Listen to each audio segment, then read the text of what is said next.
Buenas tardes, estamos ahora en una conferencia sobre trabajo, cuidados y sustentabilidad.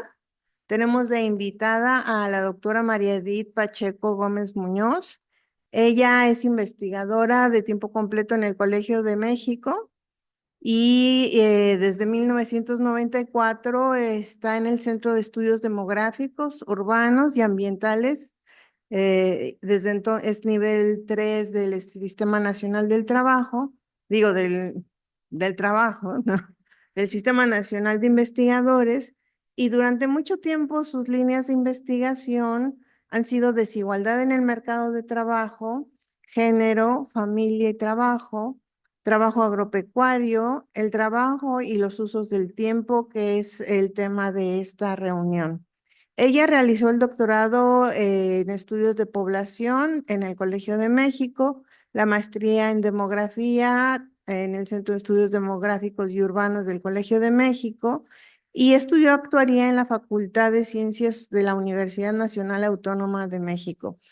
Ella es una de las pioneras del trabajo y de la discusión sobre la desigualdad y su medición, pero también sobre la construcción conceptual de qué es el trabajo femenino, cómo se mide, y ha sido muy importante interlocutor de muchas instituciones y organizaciones no gubernamentales sobre cómo abordamos este tema de la desigualdad en México. Entre sus principales escritos y más recientes está el libro de Los cuidados no remunerados y el trabajo remunerado en México, un análisis a partir de la encuesta laboral de corresponsabilidad social. También está trabajos que hizo con la doctora Brígida García, como el uso del tiempo y trabajo no remunerado en México para ONU Mujeres. También con la doctora García hizo la participación económica en las familias mexicanas, el papel de las esposas en los últimos 20 años. Y además ha hecho varios trabajos. Ella dirige la revista Demos, que son avances de investigación que se hacen en demografía con temas de coyuntura, ¿no?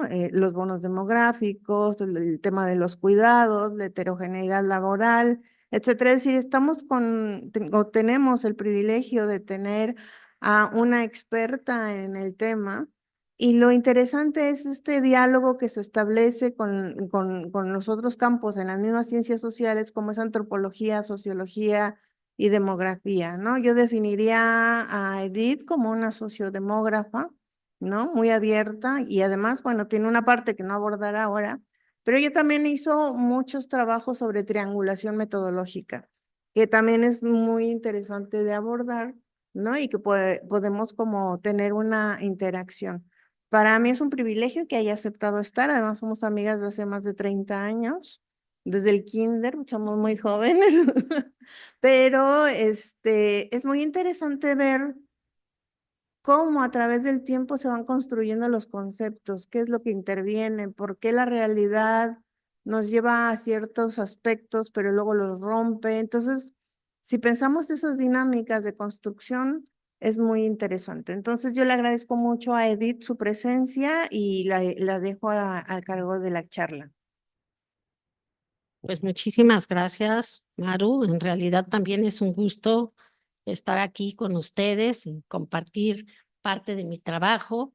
¿Se oye bien? ¿Se escucha bien? Bueno, y bueno, voy a comenzar porque traigo varias cosas que quiero compartirles y no quisiera que se me acabara el tiempo. Si está en forma, no, ¿verdad? Ahí lo tengo que poner. Ahora sí, ¿no? Bueno, como Maru les comentaba, yo le titulé a esta participación Trabajo, Cuidados y Sostenibilidad de la Vida. Lo primero que quiero un poco compartir con ustedes es cómo se ha pasado del propio concepto trabajo al concepto cuidados y cómo el concepto cuidados pues ha sido fundamental para entender la sostenibilidad de la vida. Y se me ocurrió que una manera para lograr hacer ese paso en términos teóricos, analíticos, conceptuales, era compartirles algunos libros que para mí son clásicos en la discusión. El primer libro que ven ustedes, que se llama El trabajo y su medición, es un libro de Mercedes Pedrero. Realmente Mercedes Pedrero es una mujer que ha trabajado toda su vida con el tema trabajo y que no solo eso, sino hemos podido lograr aprender de ella innovaciones importantes, no solo en la conceptualización, sino también en la medición. Este libro que están viendo es el primer libro. Tiene la ventaja de que Mercedes compiló todos sus trabajos y además lo que hizo es algo bien creativo desde mi punto de vista, porque nos cuenta qué situación ocurría en el momento que escribió el texto. Entonces entendemos mucho mejor el texto sabiendo lo que ocurría en ese momento, lo cual pues enriquece mucho el trabajo que ha producido. Y por el otro lado, el libro tiene pues no sé, yo creo que todos los que le leemos nos gusta, porque la segunda parte del libro es la historia de su vida. Entonces es muy interesante ver cómo la primera parte, como investigaciones de corte pues más formal, pero la segunda parte nos cuenta de su vida y de esa vida pues imbrincada en la investigación, pero también su vida personal, y es muy interesante esta parte, sobre todo para bueno, yo siento que para los investigadores que no nos desvestimos en términos de nuestra vida, pues ella lo hace y lo hace pues de una manera muy importante para que comprendamos por qué trabajaba esos temas. También una cosa que les quiero comentar de Mercedes es que ella fue la primera persona que propuso una forma de valorar el trabajo no remunerado.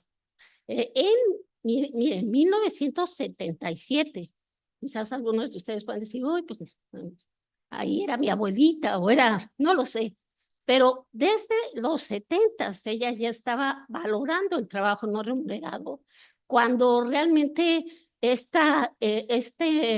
digamos, boom de elaboración del trabajo no remunerado se da en este siglo, y ella entonces es pionera. ¿Qué es lo que ha pasado después de esa valoración? Bueno, en realidad sí fue necesario contar con encuestas de uso de tiempo para poder valorar lo que es el trabajo no remunerado. En la primera encuesta de uso de tiempo, pues como contemporánea, digamos, fue en 1996.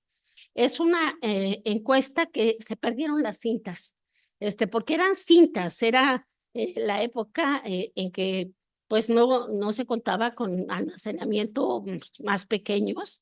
Se perdieron las cintas, pero Teresa Rendón, que ya no vive, logró escribir este libro que se llama Trabajo de hombres y trabajo de mujeres, y usando esta encuesta del 96.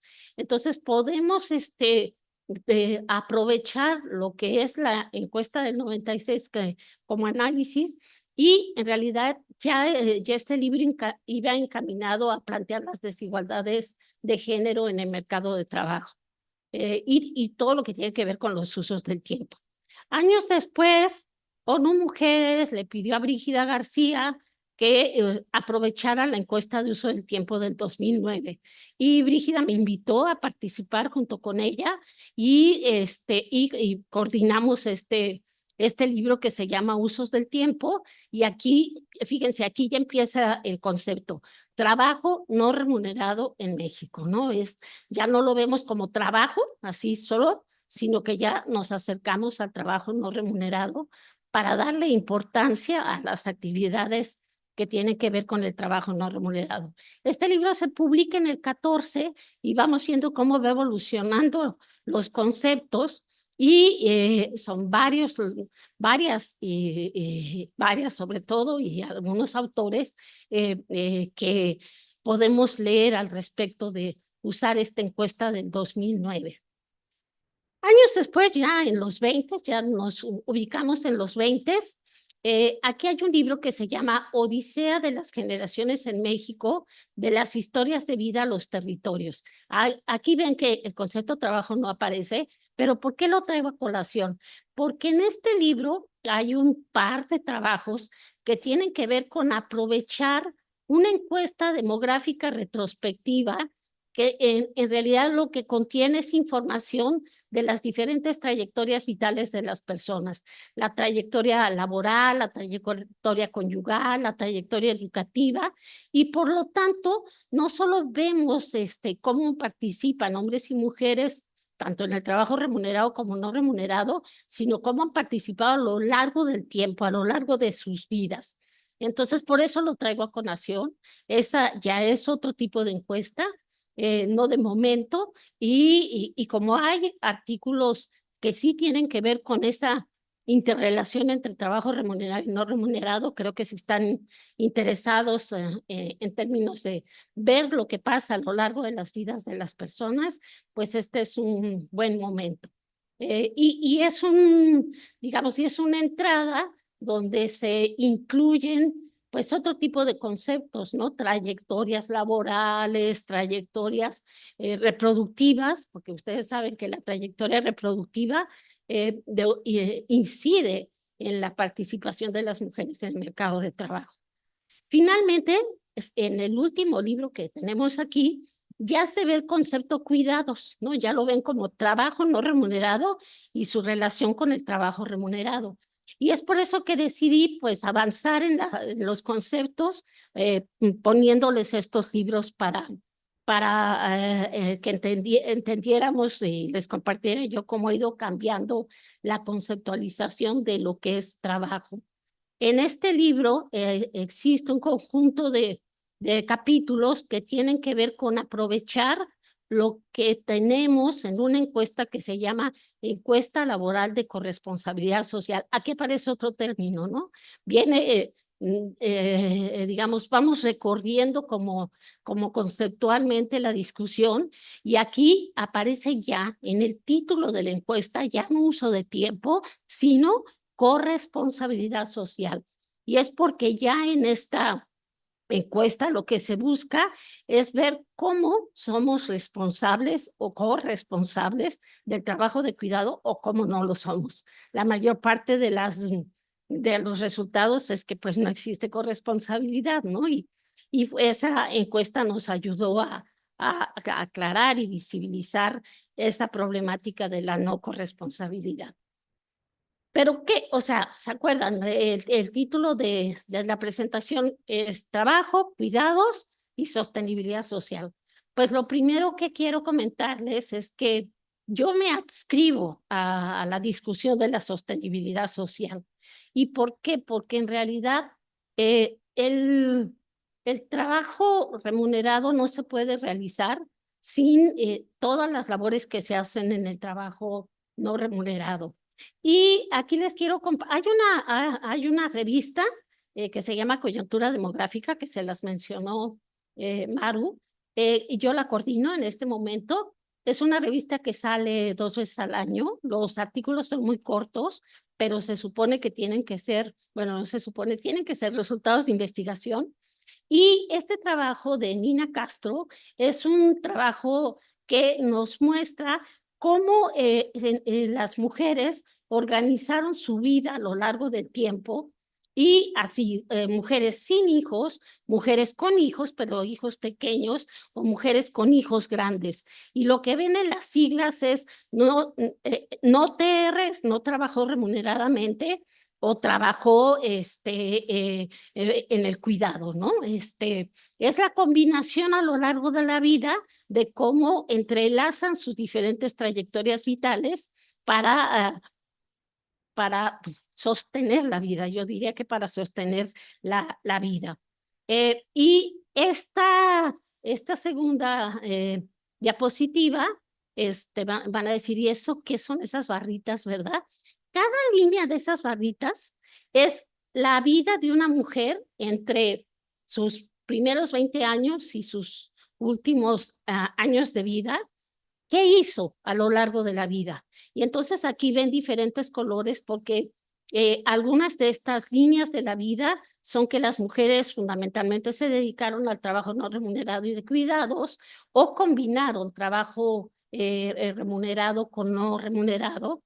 Y entonces lo que básicamente resulta de este análisis es visibilizar cómo las mujeres a lo largo de la historia, porque estas son generaciones que nacieron en la primera parte del siglo pasado, sostuvieron la vida con su trabajo no remunerado y algunas combinando trabajo no remunerado con remunerado. Entonces, el trabajo encuentra estos tres patrones, ¿no? Porque muchas veces cuando nos vamos en la historia decimos, bueno, tiempo atrás las mujeres participaban poco en el mercado de trabajo. No. O sea, lo que sé es que no teníamos datos para decir, no, había unas mujeres que trabajaron toda su vida, aunque eran mujeres de principios del siglo pasado, y lograron combinar. Y hubo mujeres que las propias condiciones no les permitieron combinar. Y por eso es como mi entrada para que hablemos de la sostenibilidad de la vida. Luego, otro trabajo que les quiero compartir de esta revista, que son trabajos muy pequeños, son de 4 o 5 hojas, pero con contenido muy importante, es que generalmente tendemos, cuando pensamos en el cuidado, decimos, cuidado en niños, cuidado de población adulta mayor, cuidado de gente que tiene o están enfermos, alguna discapacidad. Pero no damos cuenta de que la población adulta mayor, que a veces la pensamos como con necesidad de cuidados, cuida. Y la población adulta mayor tiene un papel muy importante en el cuidado. Y este trabajo muestra cómo esta población participa fundamentalmente en el cuidado y, bueno, básicamente, sí las mujeres, que son las barritas rojas, pero también los hombres participan en el cuidado. Entonces también hay que visibilizar esto y no estereotipar. Los hombres no participan y las mujeres sí participan. Sí es cierto que la carga global de cuidado fundamentalmente se sostiene por las mujeres, pero aquí en los hombres ya en edades mayores también participan. Claro, fíjense, estas son tres tipos de barra. Cuidan a quien requiere cuidados especiales, o cuidan a miembros de 0 a 14 años que también requieren, que también requiere cuidados. Y las últimas barras es a miembros de 60 años, pero que no requieren cuidados especiales. Y vean que ahí los hombres participan más, ¿no? En cambio, cuando se requieren cuidados especiales, las barritas rojas, pues son las mujeres. Entonces, no solo es que cuiden, sino la intensidad con que cuidan y a quien tienen que cuidar y ciertas características. Entonces, pues les quería compartir esto, como a lo largo de la vida se estructuran trayectorias de cuidado y cómo también la población adulta mayor participa en el cuidado. Bueno, entonces, ¿qué es el cuidado? Para mí, y bueno, para la literatura, no para mí solo, el cuidado es un trabajo, ¿sí? Es un trabajo que sostiene la vida. Y bueno, solamente les quiero poner esta imagen porque fíjense que cuando hablamos de trabajo, generalmente nos concentramos en la parte superior de esta imagen que pues que le llamamos la punta del iceberg, ¿no? Pensamos en el trabajo como el mercado, pensamos el trabajo con dinero, pensamos el trabajo como productividad, pensamos, digamos, incluso cuando hablamos del trabajo, lo masculinizamos, ¿no? El trabajo remunerado muchas veces lo masculinizamos. Pero fíjense qué es lo que está pasando con esta imagen.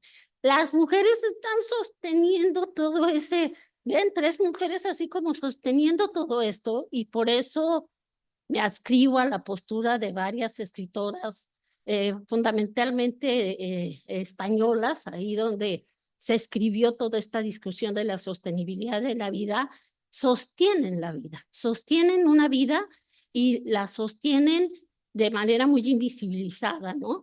Esa parte de la sostenibilidad de la vida básicamente es feminizada, es lo que le llamamos trabajo reproductivo, que eso sí, la literatura muchísimo pues lo mencionaba, ¿no? Que se me olvidó mencionarlo allá atrás en los textos, pero se usaba muchísimo, pero también tiene que ver con dar cuenta, ese trabajo que sostiene la vida, tiene que dar cuenta de lo que pasa como trabajo comunitario, como la comunidad trabajando, y sobre todo en contextos, piensa en contextos rurales o contextos donde hay una dinámica de colectividad importante, ¿no?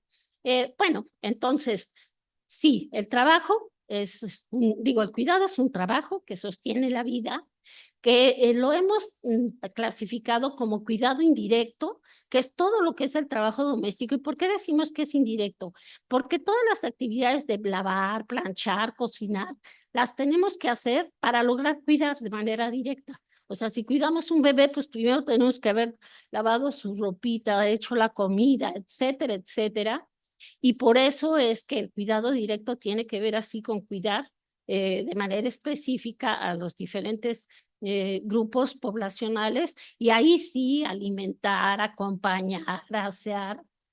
Pero fíjense que si solo nos quedáramos con la idea de cuidados directos, indirectos, no estaríamos visibilizando otro elemento del cuidado que tiene que ver con la gestión.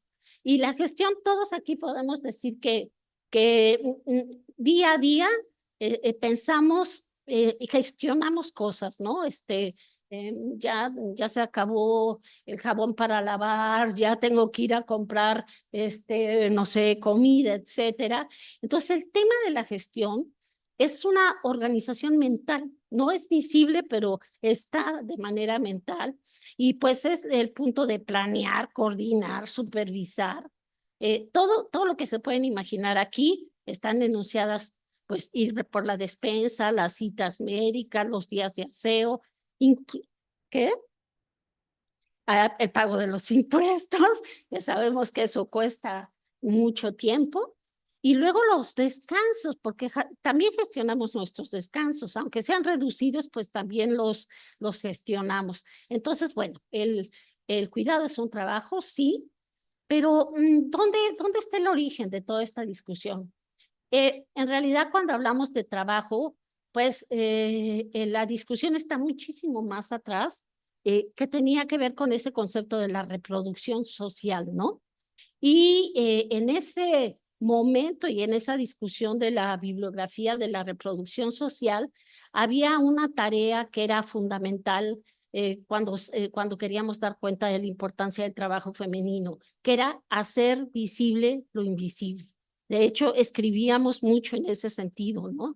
La tarea era visibilizar el trabajo femenino y dar cuenta de las características del trabajo femenino. Entonces ahí los conceptos pues eran reproducción social, fuerza de trabajo, el tema de la familia o la unidad de análisis, y bueno, todo lo que tenía que ver con determinantes pues macroestructurales de lo que era la reproducción social. Y en ese momento que dábamos cuenta de la reproducción social, en esta cuestión, sí decíamos, bueno, hacer visible lo invisible. Esto es algo que se decía, pero que yo escribí con una investigadora del CIESAS que se llama Mercedes Blanco, y que nuestra tarea era qué es importante para dar cuenta del trabajo de las mujeres en el marco de esa reproducción social, es hacer visible lo invisible, porque las tasas de participación eran reducidas y entonces pues se hablaba más de la participación en general. Y eso de hacer visible lo invisible, pues era dar cuenta de esas diferencias que básicamente devienen y han devenido a lo largo del tiempo en desigualdades. Esa división sexual del trabajo que pues marca grandes desigualdades. Si ven la gráfica de arriba, ay, ¿cómo si? Es que mm,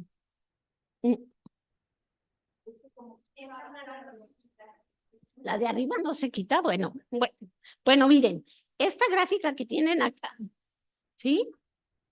Pero no me deja, miren, porque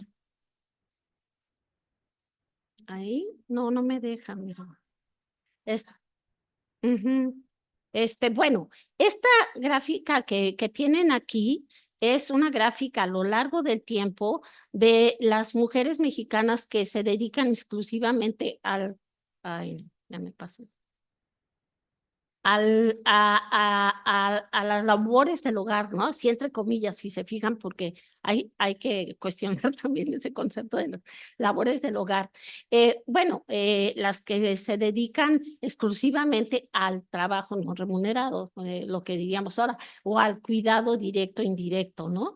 Y si ven, a lo largo del tiempo sí ha ido reduciendo en México ese porcentaje de mujeres que se dedican exclusivamente pues al trabajo no remunerado, pero la línea azul es América Latina. Y vean México cómo está todavía muy por encima de lo que acontece en América Latina. Entonces, esto es un reparto desigual del trabajo de cuidados todavía, ¿no? Y bueno, que las diferencias per se no tendrían por qué generar desigualdades, pero ¿qué es lo que pasa cuando tenemos esa desigualdad de género tan profunda? Lo que sucede es que el hecho de que las mujeres se dediquen al trabajo no remunerado es digamos, es un elemento de discusión de falta de autonomía económica, básicamente. O sea, son importantísimas para la reproducción, pero desigualdad tan fuerte de falta de autonomía económica, pues nos hace no solo hablar de diferencias, sino por qué esas diferencias devienen en desigualdades. Mm, Bueno, entonces, bueno, la sociedad se organiza no solo para producir entonces bienes y servicios o distribuirlos, sino también para sostener la vida. Esta es una autora mexicana que se llama Pérez Fragoso, pero acuérdense que este concepto de sostenibilidad de la vida viene más desde países europeos en el sentido de visibilizar eso, que hay dos tipos de trabajo productivo, no solo el remunerado, el trabajo productivo que tiene que ver con el trabajo de cuidados y por el otro lado, el trabajo que sí tiene que ver con la producción como la conocemos literalmente, ¿no? Entonces, esta es otra forma, esta es otra imagen de poner esto de la punta del iceberg, pero y me gusta que sea triángulo porque es tan poderosa la base que sí hay que ponerla más grande porque sí sostiene la vida, pero también me gusta el otro por las mujeres ahí sosteniendo la vida. Entonces, las dos, no me decanto por ellas, porque las dos creo que tienen su importancia. Bueno, no sé si hacemos un paréntesis o seguimos. Bueno, entonces, ya hablamos un poquito, o por lo menos ya les compartí mi idea de cómo se han ido movilizando los conceptos y cómo se ha ido, pues, visibilizando la propia realidad, ¿no? Pero el dato se construye, el dato no está ahí. Y cómo lo hemos ido construyendo a lo largo del tiempo es esta parte que me voy a dedicar ahorita a compartirla con ustedes, ¿no? Bueno, hay dos métodos de registrar el cuidado, ¿no? Uno de los métodos se llama analítico y otro de los métodos es el diario. Es muy común que en nuestros países usemos el método analítico y usamos poco el trabajo de diario para el dato nacional, para dar cuenta de el trabajo no remunerado, ¿sí?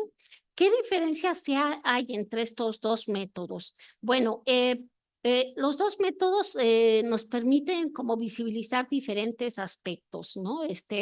Los dos se sustentan en la información que pueden dar los entrevistados, pero sí, fíjense, cuando hacemos esto, recurrimos a la memoria. Entonces hay todo un tema de memoria en el sentido de acordarnos que dedicamos media hora o 15 minutos al traslado de no sé qué, se fijan la complejidad en términos del registro de los tiempos. Y bueno, hay una parte de subjetividad, no cabe la menor duda. Pero bueno, son aproximaciones importantes para saber cómo nos organizamos socialmente, ¿no? Entonces, el método, digamos, analítico es una serie de lista de actividades donde la gente va diciendo que las hace Ahorita vamos a poner algún ejemplo, pero muchas veces, bueno, la primera, la segunda columna es donde se registra la actividad y hay otra columna donde se registran los tiempos que se dedican a esa actividad. Pero fíjense que hay encuestas donde se deja un espacio para que la gente ponga comentarios. Entonces, muchas veces la gente pone comentarios y son comentarios por decirles algo. Estamos midiendo en minutos y la gente hace comentarios en horas, ¿no? Dice, una hora trabajé en tal cosa, o a veces hasta un día le dediqué a no sé qué. Entonces, hay que hacer transformaciones para homogeneizar los tiempos. Es decir, pues vamos a hablar en minutos, hablamos en minutos. Si vamos a hablar en horas, vamos a hablar en horas. Entonces, eso tiene su complejidad. Ese método analítico tiene su complejidad. Y el diario también tiene otros retos, ¿no? Las personas van registrando todas las actividades que van haciendo a lo largo del tiempo, pero fíjense, ahí jugamos un poco con que la memoria puede invisibilizar ciertas categorías de cuidado que son muy importantes, ¿no? Y que se les puede olvidar. Entonces, cuando se ven los registros en los diarios, muchas veces acontece este problema pues del olvido de ciertas actividades. O homogeneizar, piensen en que se declara una actividad que solo la declararon 2 o 3 personas. ¿Cómo le hacemos para homogeneizar y ponemos ceros a todo lo demás? ¿Qué es lo que hacemos? Es una decisión metodológica. Bueno, ¿y qué ha pasado? ¿Qué pasó en México para registrar ese trabajo no remunerado? De nuevo regreso a Mercedes Pedrero. A Mercedes Pedrero en los 80s, nosotros a principios de los 80s usábamos un modelo de registro de trabajo de América Latina. Era un modelo general para América Latina. Y México decide que se quiere deslindar un poco de ese modelo para dar cuenta de realidades más mexicanas y le propone a Mercedes que se encargue de la encuesta de empleo, la encuesta nacional de empleo. ¿Por qué la U? Porque lo primero que se trabajó fue la zona urbana, así se llama. Entonces, por eso se llama Encuesta Nacional de Empleo Urbano. Bueno, Mercedes sabía que le habían pedido, pues, albarar del trabajo remunerado, pero ella dijo, no, ahora es mi tiempo. Ahora puedo meter el no remunerado de contrabando. Entonces, puso una pregunta al principio de la encuesta que tenía que ver con cuánto tiempo le dedicaban a estas actividades que no son trabajo remunerado: estudiar, hacer quehaceres del hogar, atender a los hijos, construir. Es tan importante la construcción en nuestro país. Piensen en todo lo que tiene que ver con la autoconstrucción y lo invisibilizamos porque muchas veces no damos cuenta de esa o no dábamos cuenta de esa actividad. Y luego, pues, prestación de servicios sociales gratuitos o, bueno, no dedicó ningún tiempo. A partir de esto, a partir de este tipo de datos, es que podemos vincular el trabajo remunerado con el no remunerado. Si no hubiéramos tenido esta simple pregunta en las encuestas, hubiéramos dado cuenta de lo que pasaba con el remunerado, pero no con la articulación de los dos trabajos. Años después, la encuesta de empleo sigue funcionando, de empleo urbano seguía funcionando, pero, y después se tradujo en la encuesta de empleo a nivel nacional, pero pues la gente que ya coordinaba las encuestas dijo, no, estas actividades no son trabajo, las movemos hasta el final del cuestionario. Entonces se fijan, o sea, puede haber subestimación. Si primero se pregunta todo lo que tiene que ver con trabajo remunerado y al final se pregunta sobre estas actividades, pero aún así han sido muy útiles este registro y cada vez se ha ido incorporando más elementos, ¿no?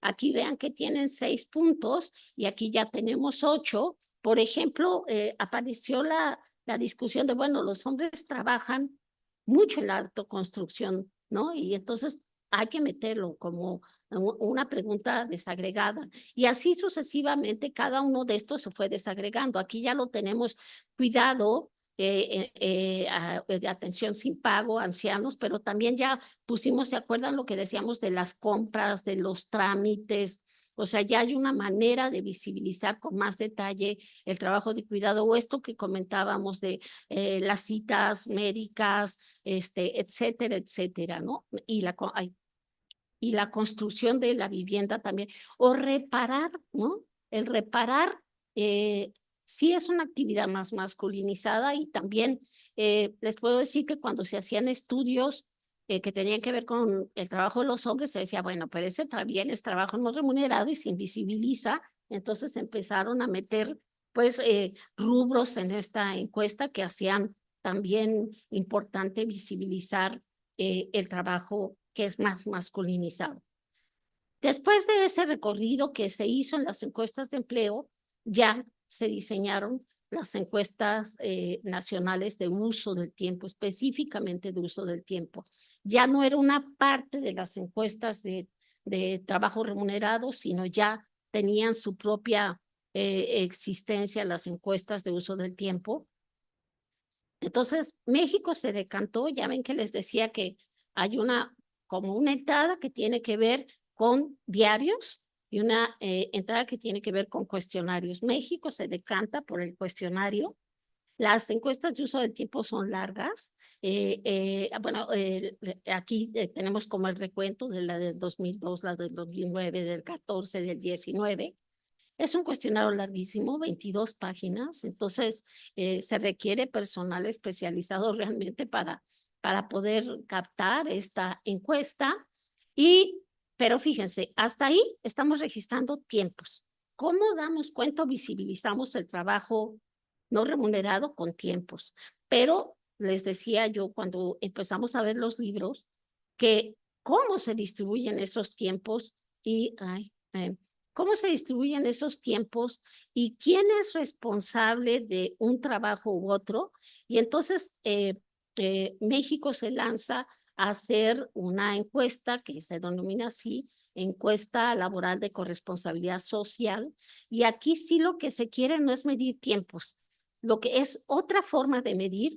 Aquí aparece un concepto que se me olvidó mencionarlo, que es la CGT, que es la carga global de trabajo, que es la suma de todos los tiempos en todas las actividades, y que esta encuesta de corresponsabilidad está más interesada en conocer si quién es responsable o corresponsable del cuidado más que de los tiempos. Entonces, la pregunta no es cuántos tiempos se dedican, sino si esa persona únicamente realiza esas actividades o si las hace acompañada, porque eso nos ayuda a entrar a la discusión de la corresponsabilidad. Está, pues, la pregunta que tienen acá de este lado es el trabajo remunerado clásico. Trabajó por lo menos 1 hora a la semana o trabajó, pero no, tenía trabajo, pero no trabajó, buscó trabajo. Es lo clásico que se pregunta para el trabajo no remunerado, o bueno, o ya estaba jubilado, pensionado, o estaba estudiando, ¿no? Y vean, en el rubro de abajo se dedica a quehaceres del hogar y al cuidado. O sea, ya se incluye en la pregunta de condición de actividad la parte de si se dedica al cuidado y hay una parte de verificación de las actividades. Pero lo central de la encuesta es esta manera de entrar a la corresponsabilidad. Y si se da, en la que se da cuenta de si se realiza de manera exclusiva o no exclusiva, y eso nos permite hablar de esa desigualdad en la carga global de trabajo y de cómo es que se comparte o no se comparte. Bueno, el último libro, si se acuerdan que les puse al principio, es este que se llama Los cuidados no remunerados y su relación con el trabajo remunerado. Este libro está organizado como así en tres temas. Primero, el de quién cuida a quién, pues central, preguntarnos quién cuida a quién y en qué momento de la vida, pero después esa articulación entre el trabajo remunerado y el trabajo de cuidados y finalmente dar cuenta de algunos perfiles de las y los que cuidan. O sea, caracterizar a los que cuidan es una parte importante. En términos de la articulación entre trabajo remunerado y no remunerado, hay diferentes capítulos en el libro, pero una de las cosas que les quiero compartir, que cuando estamos discutiendo el tema de las articulaciones, yo creo que hay una parte sustantiva que es importante dar cuenta de cómo se da esa forma en que se tejen redes sociales y redes familiares de cuidados. La encuesta nos ayuda a visibilizar esas redes sociales y familiares del cuidado. También nos ayuda a hablar de la intensidad del cuidado y también pues nos ayuda a ver temas de ocupación o de trabajo remunerado. Entonces, esa es una entrada de las articulaciones. Y por el otro lado, lo central, ¿se acuerdan que yo decía muy al principio? Pues la toma de decisiones, si es autónomo o no autónoma en términos de participar en el trabajo remunerado. Ahora, me voy a centrar en la encuesta demográfica retrospectiva. Esta encuesta se ha aplicado en tres momentos. En el primer momento, ay, a ver si lo logro, porque en el primer momento, sí, es que es muy sensible. En el primer momento se captó información de personas que tenían edades de 60, 40 y 30. En el segundo momento, la encuesta dejó a los 60 y se movió para dar cuenta de población que tenía edades de 30. Entonces se quedó con 60 o 50 al final. Y la última encuesta, que es la del 17, lo que más bien pasó es que se tomó información de diferentes grupos de edad, desde los que tenían entre 20 y 36 años hasta los que tenían entre 52 y 54.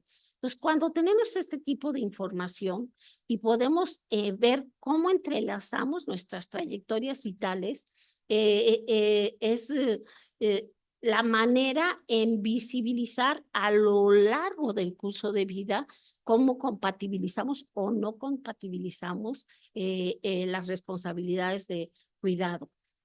Cuando propusimos que hubiera una pregunta sobre trabajo no remunerado en la encuesta, nos decían, no, porque todo el mundo va a decir que hizo trabajo no remunerado. Entonces nosotros decíamos, pues sí, o sea, de eso se trata, que todo el mundo nos diga qué es lo que está pasando en la realización del trabajo no remunerado.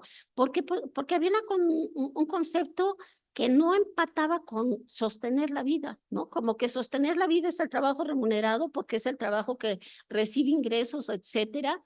Y entonces insistimos en que por favor metieran esta pregunta de si alguna vez se había dedicado por lo menos un año a trabajo doméstico de cuidados para la familia sin recibir remuneración. Y lo que, pues como lo que logramos en la discusión era, bueno, preguntemos, las mujeres nos decían, pues que las mujeres van a decir que sí realizaron todo el tiempo cuidados, ¿no? Entonces, pues es gastar una pregunta, nos decían así. Y nosotros decíamos, no, porque a lo largo de las generaciones puede haber cambios.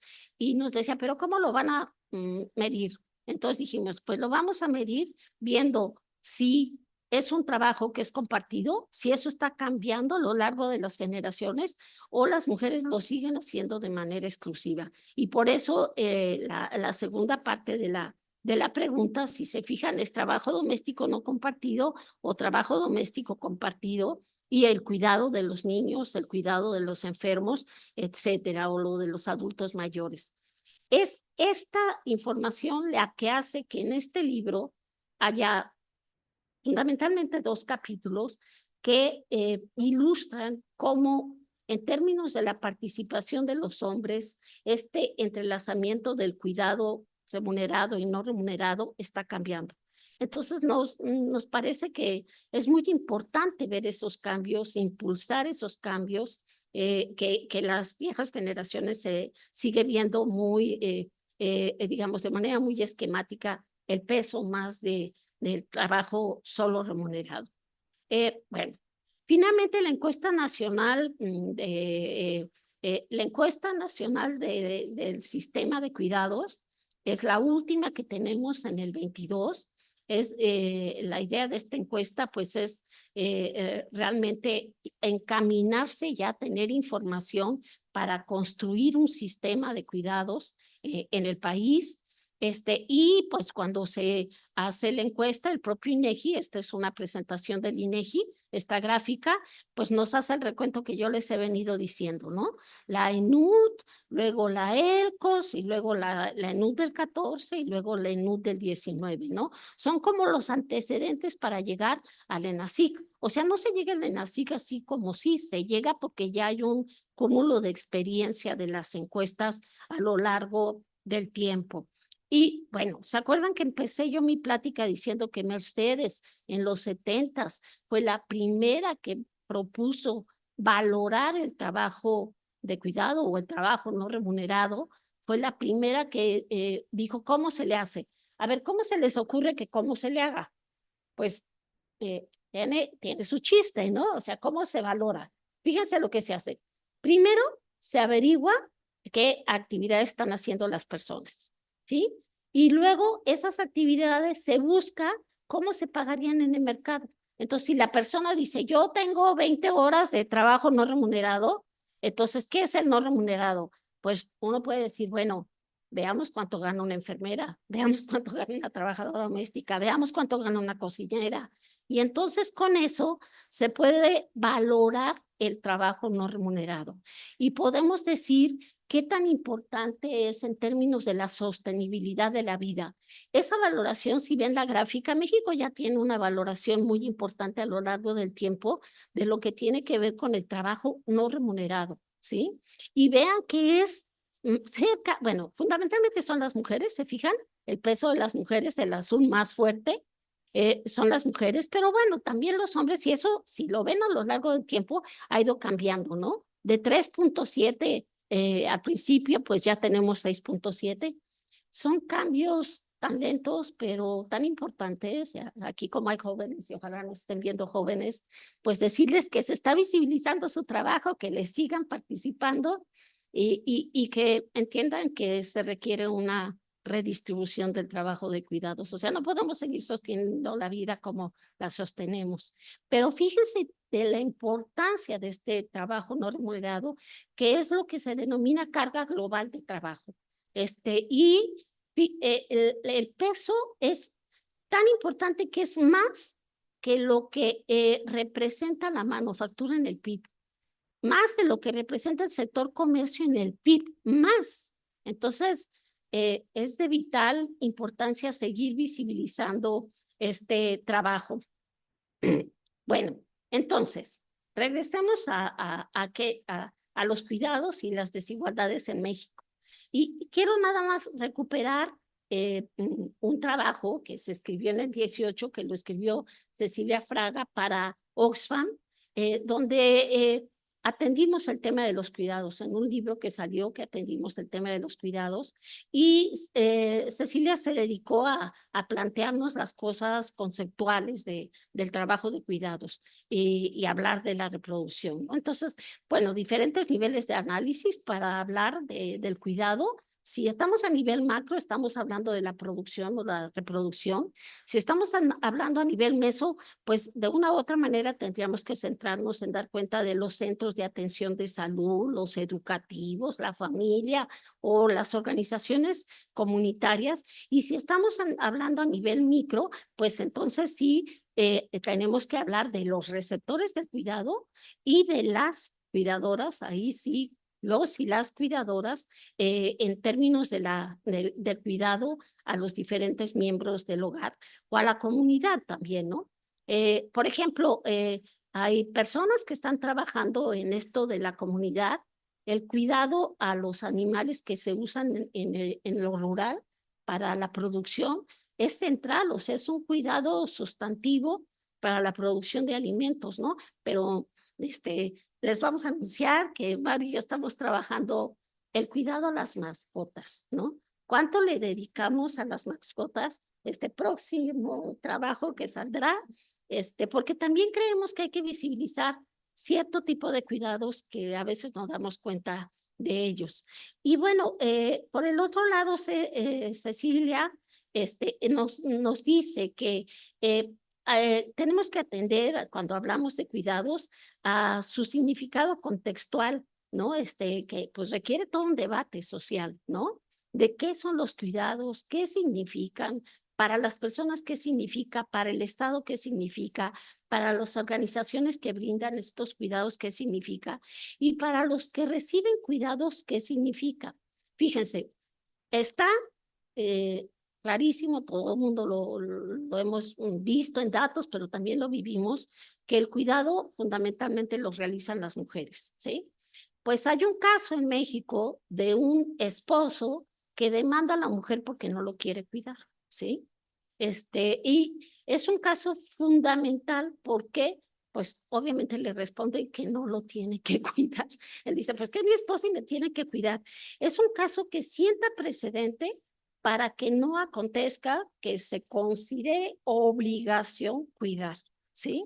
Y yo creo que es un caso que va a abrir vetas muy importantes en términos de a quién le toca cuidar y por qué a unas les toca más cuidar que a otros, ¿no? Bueno, pero el cuidado también es un derecho. Si se fijan, todos tenemos derecho a ser cuidados y en ese sentido, no es que sea uno u otro, ¿sí? Pero el cuidado como derecho implica reconocer que la sociedad, todas las sociedades requieren cuidado, que las normas sociales permean las decisiones institucionales y la asignación de recursos para cuidarnos, y que esa organización de cuidado es un asunto de género, básicamente es un asunto de desigualdades de género. Y en ese sentido, la importancia de conectar los derechos de quienes dan cuidado y de quienes reciben cuidado. Por eso les estoy contando de este caso que por fortuna, la decisión fue decirle al hombre, pues no, no tiene por qué cuidarte. Es fundamental, es un precedente central en nuestro país. Pero por el otro lado, si es como derecho, no solo es, o sea, no solo es un derecho recibir cuidados, sino que también es una manera de reducir las desigualdades y las oportunidades y darnos una posibilidad de movilidad social si fuera más igualitario esa distribución del cuidado. Este es un trabajito, lo que tienen ahí al lado. Podemos dejar la presentación en algún lugar para si quieren revisarla.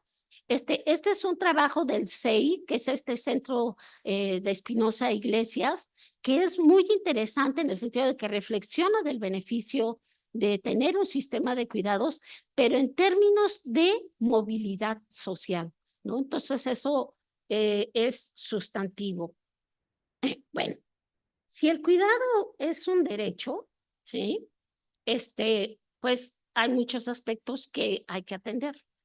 Hay que revisar la política pública, hay que revisar la política pública sectorial, ¿no? Hay que revisar, pues redefinir los servicios o las atribuciones que se tienen, hay que revisar el financiamiento, hay que revisar las regulaciones en términos de prestaciones. Esto es así lo retomé casi literalmente de un trabajo de Karina Batiani, que es una experta en cuidados. Ella es ahorita la directora de Claxo, y fundamentalmente ella reflexiona en este tema de la importancia del cuidado y de la importancia de pues las políticas públicas sectoriales, ¿no? Y bueno, ella nos dice, esto es un derecho que tiene que ver con, pues, una necesidad de transformar esa división sexual del trabajo. O sea, tenemos una división sexual del trabajo verdaderamente desigual en términos de género, y ella nos plantea que ese marco, esos modelos más de corte familista, pues muestran una corresponsabilidad con grandes desigualdades. Ella también nos dice que esa entrada del cuidado como derecho, pues se encamina a desarrollar políticas más justas, un mejor balance en el cuidado, bueno, incentivar la incorporación de las mujeres en el mercado de trabajo.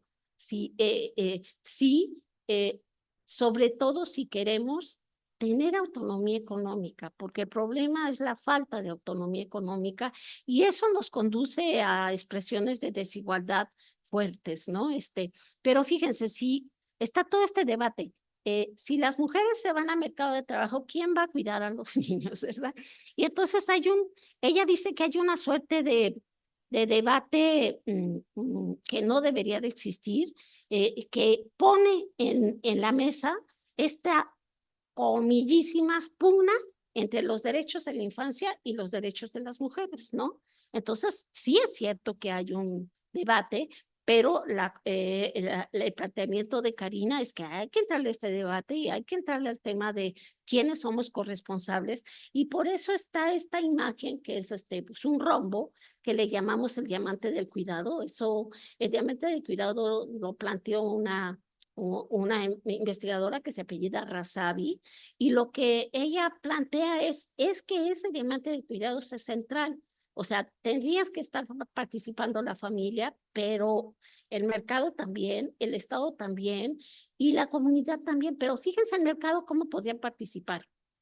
Participa muy poquito, sobre todo en nuestros contextos, pensando en cómo atender o saber que las personas no solo trabajan de manera remunerada, que tienen que irse a cuidar a sus hijos, que tienen que salir. Entonces, muchas veces se piden permisos, pero los permisos no son suficientes para realmente resolver los temas de cuidado, y muchas veces hay un suerte de castigo en el mercado por atender las actividades de cuidado. Entonces, el planteamiento es movernos hacia un balance de cuidado donde la mujer tenga derecho a estar incorporada en el mercado de trabajo. Y bueno, y obviamente si la sociedad nos responsabilizamos del cuidado, si el Estado se responsabiliza del cuidado, si el mercado con condiciones laborales mucho más flexibles se responsabiliza del cuidado, pues otra historia contaríamos, ¿no?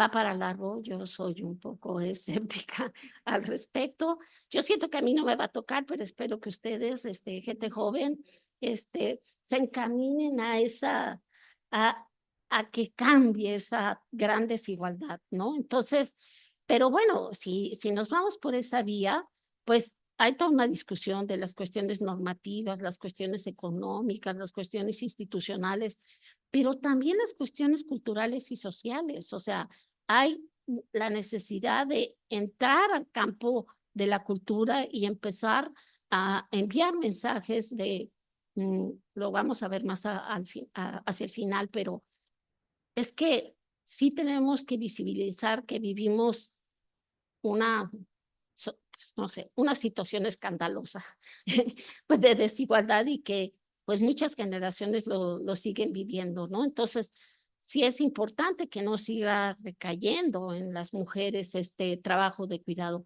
Por eso Karina habla de nudos críticos. El primero, por ejemplo, es el gran reto de la universalidad. ¿Qué hacemos con la universalidad? ¿Cómo avanzamos en términos de los cuidados universales para todos? ¿O es toda una tensión entre la focalización y la universalidad? Es la gran discusión en las políticas de cuidados y digamos, un espacio de discusión importante de la gente que está trabajando en esto. Bueno, ya me voy a saltar, o sea, y ahora voy a hablar, bueno, necesitamos un sistema nacional de cuidados. ¿Hacia dónde vamos? Pues todo lo que he venido exponiendo, yo creo que nos hace decir si necesitamos un sistema, ¿no? Eh, yo pude haberles contado la historia desde mi lectura, pero a mí me gusta cómo Blanca Juárez, una periodista, nos cuenta cómo ha sido la historia en términos de avanzar hacia lo que es un sistema de cuidados o propuestas hacia lo que es un sistema de cuidados. Ella nos pone en este artículo pequeño, pero muy sustantivo, cómo ha sido la discusión en el legislativo, hasta dónde se ha avanzado y cuáles son los límites. Bueno, nos cuenta que pues, básicamente nos dice que hay un estancamiento, digamos, en resoluciones, pero sí es cierto que se ha discutido tanto en la Cámara de Diputados como en la Cámara de Senadores aspectos que tienen que ver con el sistema de cuidados. Entonces, me voy a centrar en que en la Cámara de Diputados se hace una propuesta de reforma del artículo 4 constitucional para incorporar al cuidado como un derecho. Está la salud, está la educación, pero si no incorporamos al cuidado como derecho, difícilmente vamos a lograr avanzar. Pero sí, hay un estancamiento. ¿Por qué? Porque el estancamiento tiene que ver con que, aunque la Cámara de Diputados la aprobó, tiene que pasar por la Cámara de Senadores y es la Cámara de Senadores la que tiene que escribir la ley, ¿sí? Entonces, ese es un camino, una propuesta de reformar el artículo 4 constitucional y meterlo como derecho. No sé si vamos a lograr ese camino, pero va en ese camino. Como ese camino no avanzaba porque estaba detenido en el sexenio pasado en la Cámara de Senadores, hubo otro intento, que es decir, bueno, no pidamos reforma al artículo 4 constitucional, reformemos la Ley General de Desarrollo Social y metámosle ahí el tema de cuidados, ¿sí? Y pues la fracción quinta de la ley se hace la propuesta de reformarla para que entre el tema de cuidados.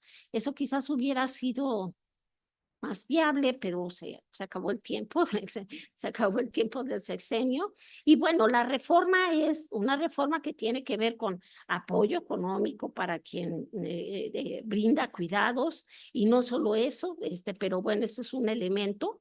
Y bueno, la Cámara de Diputados, pues tendría que acompañar esta propuesta de reforma de ley con alguna propuesta presupuestal.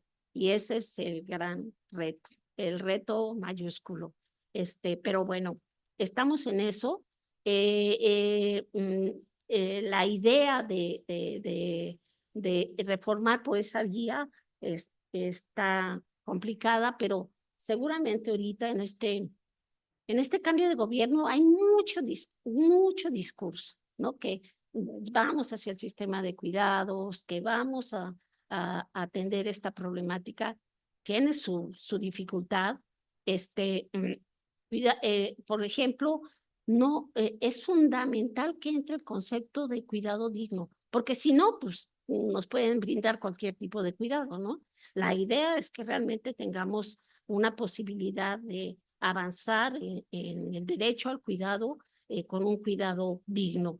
Y les cuento que en el sexenio pasado estaba la propuesta de reforma del cuarto constitucional. No se avanzaba mucho en la Cámara de Senadores, pero hubo un diálogo, se citó un diálogo sobre el Sistema Nacional de Cuidados. Participamos muchísimo, no me acuerdo cuántos éramos, pero éramos muchísimas personas. Se discutió la minuta y el párrafo formal que introduce el derecho al cuidado. Entonces, ese párrafo de reforma es realmente poner como primer punto que el Estado es el garante, ¿no? No las mujeres, no la sociedad. El Estado es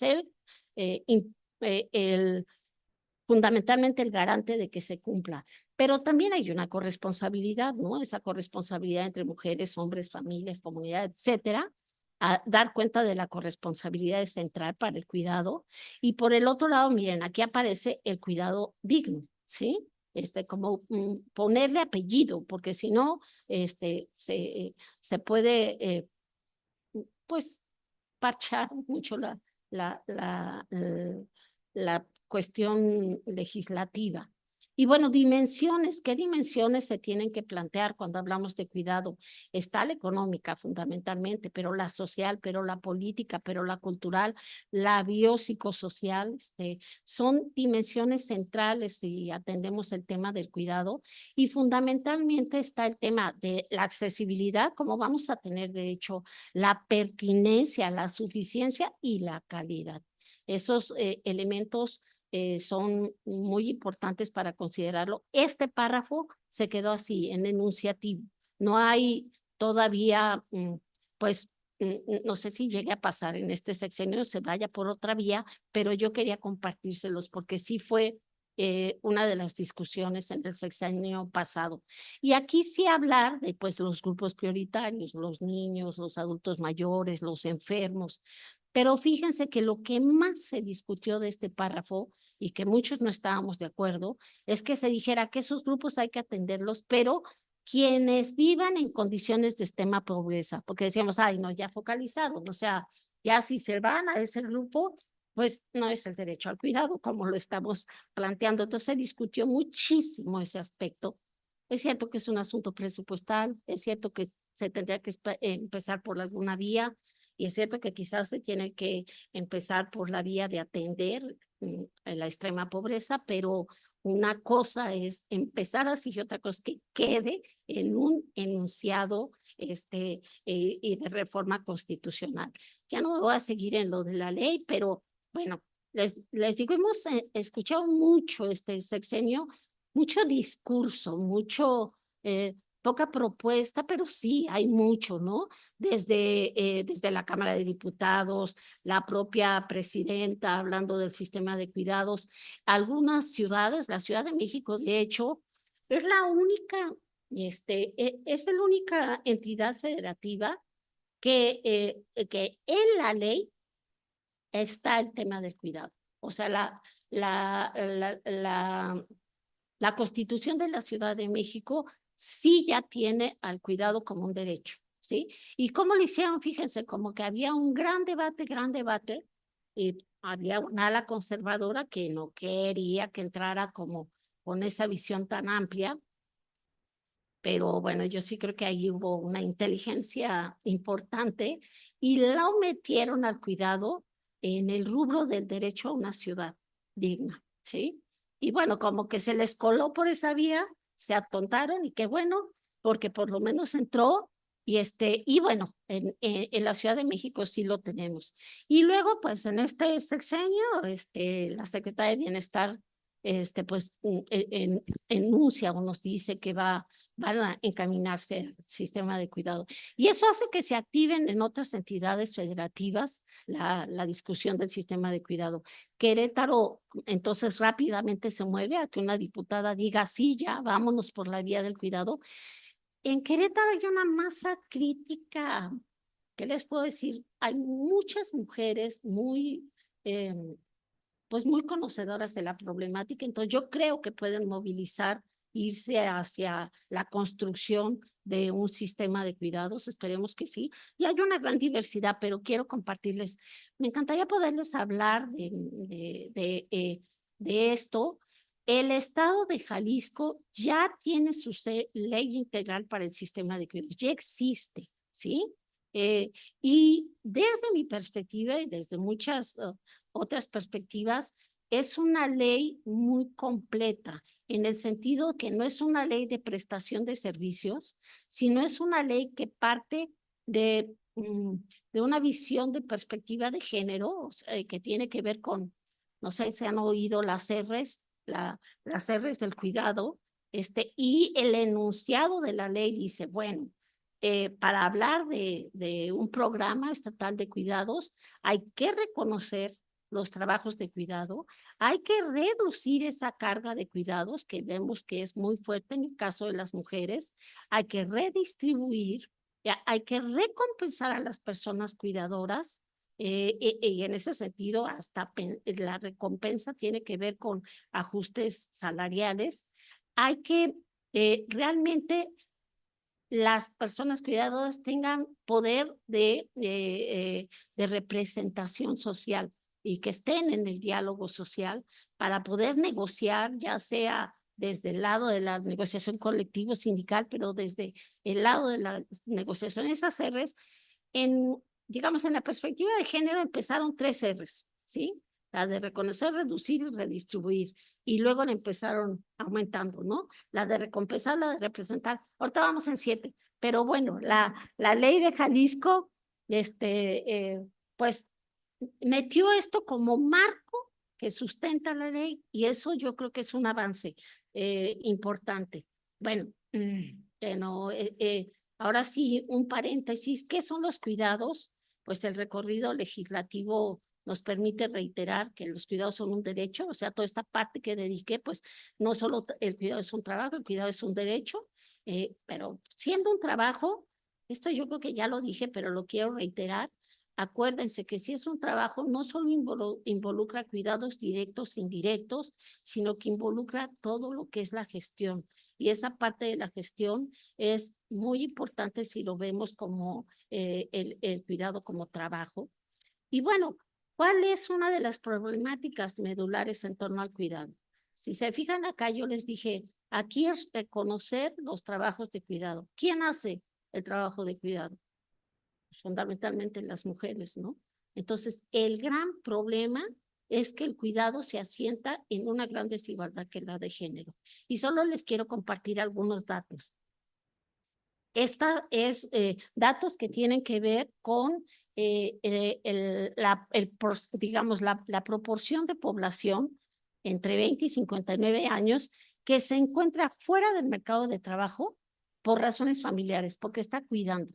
Y se fijan las diferencias entre los diferentes países, o sea, Ecuador, el que las mujeres estén fuera del mercado de trabajo en esta cifra del 13, no es de ahorita, pero es una gráfica que a mí me gusta, pues solamente estaban fuera del mercado de trabajo 14% de las mujeres. Pero vean El Salvador, 65% de las mujeres está sosteniendo la vida o estaba sosteniendo la vida en ese momento, en ese país, y no estaba en el mercado de trabajo. Por lo tanto, no tenía autonomía económica. Y eso es, por eso esto aparece en este texto este es de ONU Mujeres, de autonomía de las mujeres y la igualdad, ¿no? En la agenda de desarrollo sostenible. Aquí, de hecho, es una gráfica que compara el mundo con los países de ingresos bajos, los países de ingresos medios y los países de ingresos altos. Solo quiero que se paren en este color azul. Este color azul es el trabajo de cuidados. Ay, Dios. Es el trabajo de cuidados no remunerado, ¿sí? En los países de ingresos medios es importante, en el mundo es el 41%, pero en los países de ingresos altos pues ya no tiene tanto peso porque está una parte importante de las mujeres en el mercado de trabajo, tienen la posibilidad de estar en el mercado de trabajo, por lo tanto tienen autonomía económica y por lo tanto el tema de las desigualdades pues es un tema muy, muy diferente. Pandemia, solo porque quiero cerrar con el tema de la pandemia. La pandemia nos trajo grandes retos, grandes retos. Si pensamos en un cierto tipo de bibliografía en torno a ese vínculo de trabajo remunerado o no remunerado, que es una bibliografía más, digamos, económica y europea, es que se habla de este gran conflicto capital-trabajo, ¿no? Lo vemos digamos, en la punta del iceberg, es un gran conflicto, porque el trabajo no remunerado lo sostienen las mujeres, porque hay una gran desigualdad, que es lo que tenemos abajo, y el trabajo remunerado también hay grandes desigualdades. Todas y todos estamos conscientes de la segregación ocupacional, de qué hacen mujeres o hombres en el mercado de trabajo, pero no solo eso, no solo es que no segreguen de ciertas ocupaciones, sino que también hay una gran discriminación salarial. ¿Qué pasa en la pandemia? En ese contexto que ya hay un gran conflicto capital-trabajo, lo que pasa en la pandemia es que se visibilizan otras desigualdades. El papel de las mujeres participando en el cuidado en la pandemia fue central. Enfermeras, médicas, etcétera, las propias mujeres en sus hogares. Y por el otro lado, el gran reto de qué se hacía con la informalidad laboral. Somos un país donde no todo el mundo se puede encerrar y entonces ese tema de la sostenibilidad de la vida pues es más un conflicto que hay todo un conflicto capital-vida. Eso es un tema también de autoras.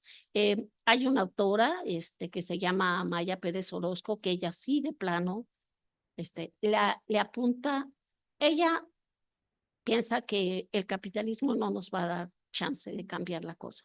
Entonces ella tiene que morir el capitalismo porque sí es cierto, o sea, si somos sinceros y sinceras, pues sí es una cosa escandalosa la que habitamos, sí es una desigualdad en muchos sentidos y ella no le ve posibilidad. Pero bueno, esta manera de ver lo que pasó en la pandemia me lleva a, ay, espérame un tantito, no sé, me lleva a comentarles que nosotros, Natalie Llanes y yo, Natalie es una joven investigadora, lanzamos una encuesta por línea en la pandemia. Queríamos ver cómo mujeres que sí son profesionistas, que sí trabajan de manera remunerada, cómo estaban cómo estaban viendo en la pandemia, ¿no? ¿Qué es lo que pasaba con ellas en la pandemia y cómo estaban resolviendo el tema del trabajo doméstico y del cuidado? Primero, como si eran mujeres que sí estaban insertas en el mercado de trabajo, un aspecto fundamental fue el tema del teletrabajo. Y ahí ellas expresaron el gran problema de la carga del teletrabajo a la vez que tenían que cuidar. Entonces, una parte de las relatos que nos hicieron en la encuesta era pues toda la dificultad y por eso se llama contener la vida. Ay, ¿a poco eso también está en la presentación de ustedes? Yo creo que nada más en la mía. Eh, bueno, contener a otros y contenerse a sí misma en la pandemia fue todo un reto. Y las mujeres que nos contestaron, que eran mujeres con niños pequeños, pues ese reparto desigual al interior de los hogares, en hogares donde uno podría suponer que se hubiera dado un reparto pues más igualitario, no se dio y por eso dimos cuenta de cómo manifestaban esa saturación del trabajo y la complicación para cumplir las responsabilidades laborales y pues esa imposibilidad de combinar el tiempo de trabajo remunerado con la atención a los niños. Aunque algunas de ellas dijeron que pues el haberse encerrado sí les dio la posibilidad de compartir con los hijos dinámicas que no habían podido compartir. Bueno, ya al cierre. Ya, un par de retos tenemos. Podemos tener muchos, pero yo quiero mencionar dos. El reto del presupuesto. O sea, estamos hablando de un sistema nacional de cuidados, estamos hablando de, bueno, de que seamos corresponsables de otra manera, pero sin dinero, pues va a ser muy difícil transformar el asunto.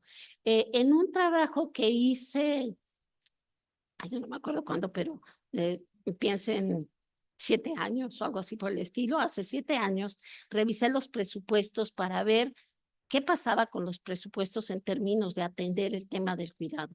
Si consideramos a los grupos prioritarios de cuidado hacia la población prioritaria, que son los niños, los adultos mayores, etcétera, en el presupuesto que revisé, el 36% estaba atendiendo a esos grupos prioritarios.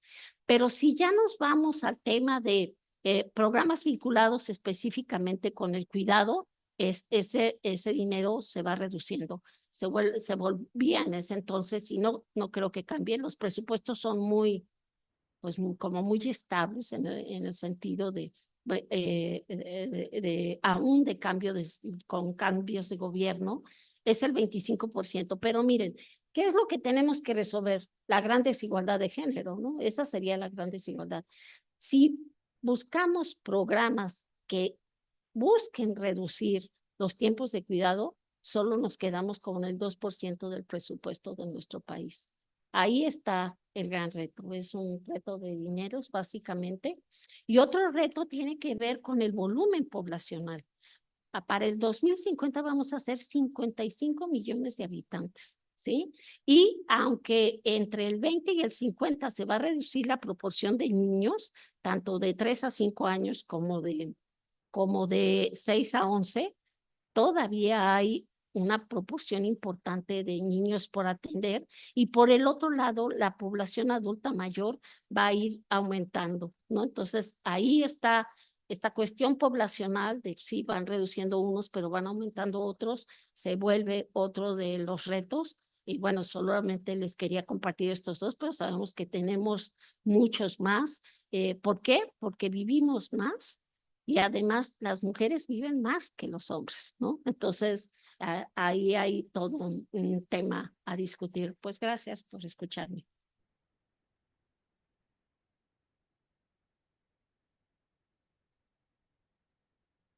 No, muchas gracias, Edith. Excelente como siempre. Muy ilustrativo y preocupante. Y creo que este trabajo justamente nos hace como ver varias dinámicas y varias perspectivas, ¿no?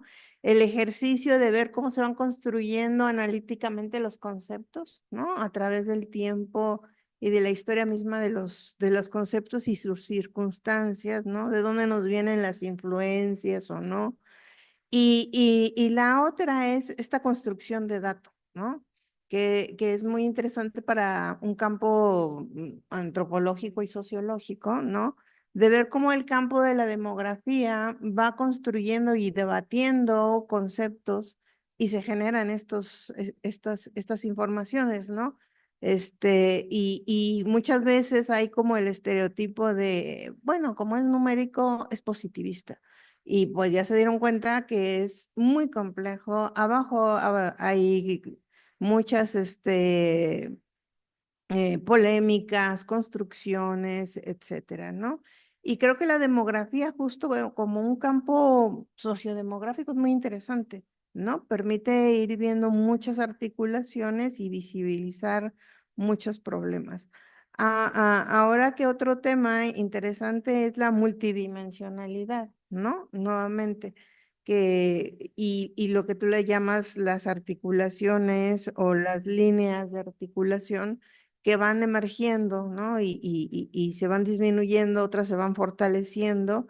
Y también pues depende de en qué postura estamos, ¿no? A veces estamos como consultores, a veces estamos como profesores, a veces como mujeres con triple jornada, ¿no? Entonces sí como es muy interesante. Pero ejes que justo ya en pláticas anteriores hemos tenido, Edith, es estos ejes de como formas de opresión, ¿no? ¿Qué pasa con estas formas de opresión y las coyunturas que a veces hacen que fueran más presentes y no presentes estas formas de opresión hacia las mujeres? Y ahí creo que está el tema que nos oprime a todos, que es el de la violencia estructural, ¿no? Como un tema presente en los cuidados. ¿Quién nos cuida, no? Y entonces el Estado en dónde está, cuál es la responsabilidad de cuidado de la población en este sentido. Y el otro tema también es el papel de las organizaciones no gubernamentales en las cuidadoras, digo, y cuidadores, ¿no? Tenemos las redes, tenemos el Estado, las instituciones, pero a veces, como hay una ausencia de Estado, digamos, y las familias ya han sufrido tanto y están tan desmembradas por la ausencia de sus hijos por secuestros y demás, pues están apareciendo estas organizaciones de buscadores, de cuidadores, ¿cómo, en qué papel quedan estos, verdad? Muy interesante. Entonces, bueno, yo nada más son ideas que me vienen y yo le daría la palabra al público, ¿no? No sé, Carlita, cómo funciona entre el público directo y el indirecto, diría Edith. Mm,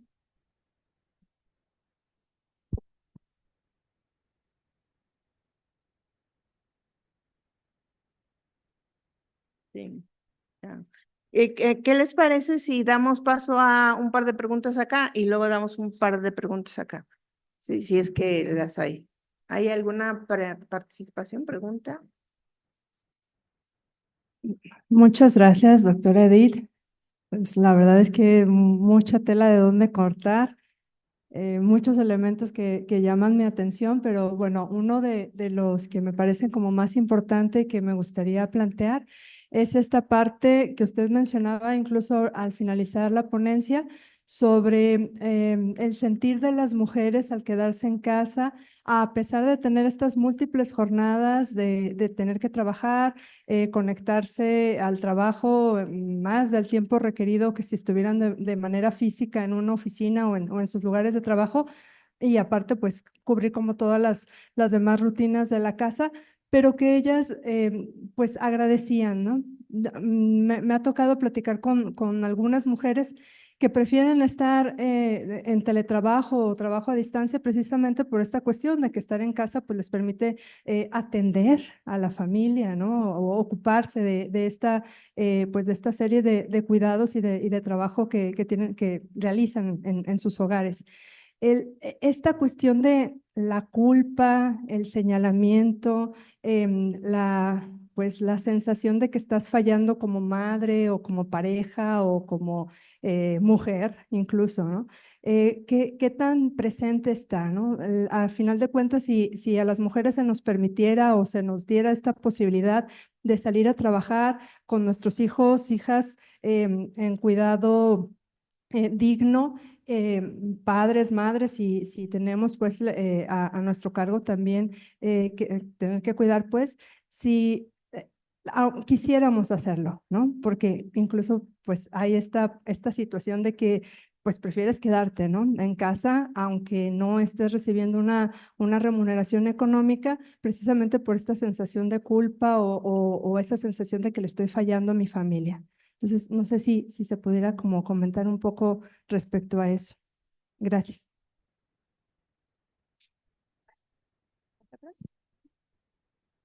Muchas gracias. Yo tengo una pregunta muy chiquita y un comentario, una reflexión.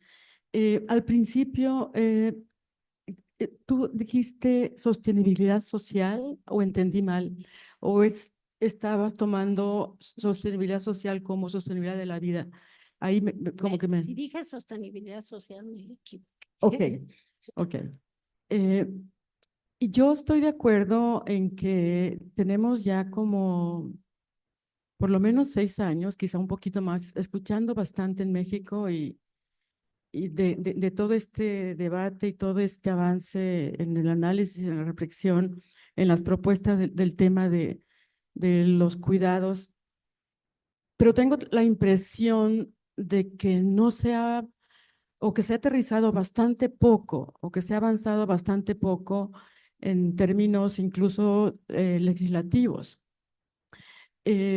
Conozco un poco lo que se aprobó aquí en Jalisco y el planteamiento de el Sistema Nacional de Cuidados que empezó a trabajar el IMUJER desde que fue el inicio de la administración anterior.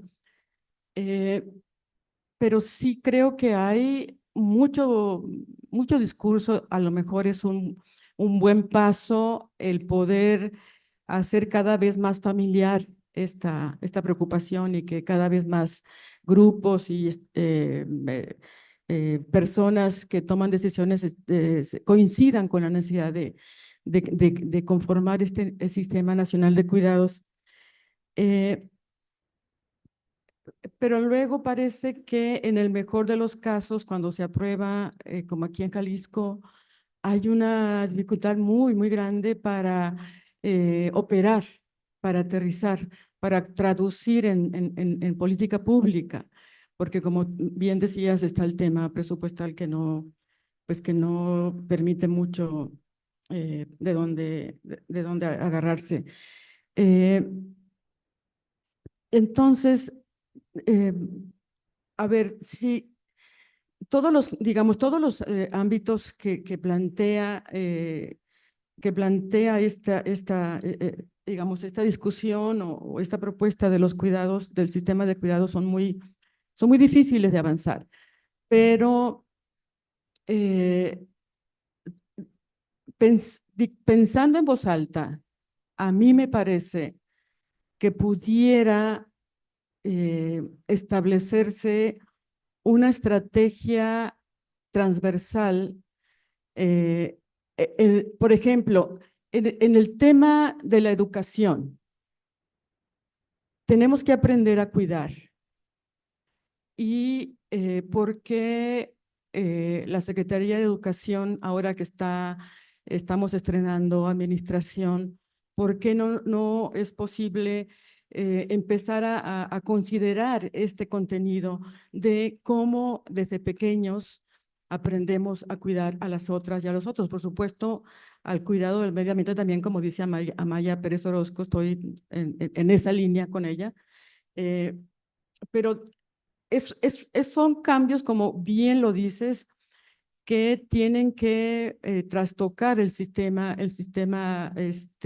las normas sociales, la norma de género en particular.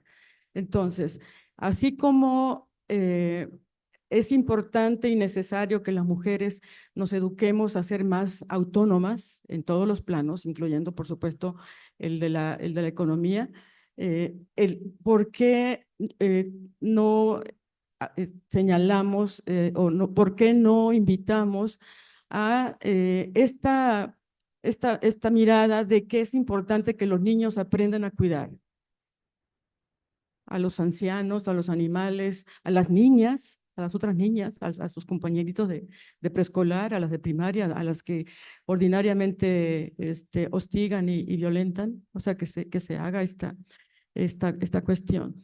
El otro tema, pensando en el asunto de mercado, ahora que parece que hay condiciones de hacer ciertas modificaciones a la ley del trabajo, ¿por qué no se intenta que dentro de la ley del trabajo se considere el tiempo para que los trabajadores puedan cuidar, ¿no?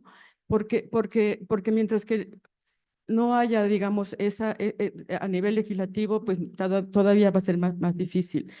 Y yo creo que cuando hablabas del diamante del cuidado, en el tema de la familia, y qué bueno que después lo pudiste comentar, la familia como una esquina de ese diamante, pues no es la familia como tal, digamos, son los varones de la familia los que todavía no se involucran suficientemente en el cuidado. O sea, habría que hacer como esa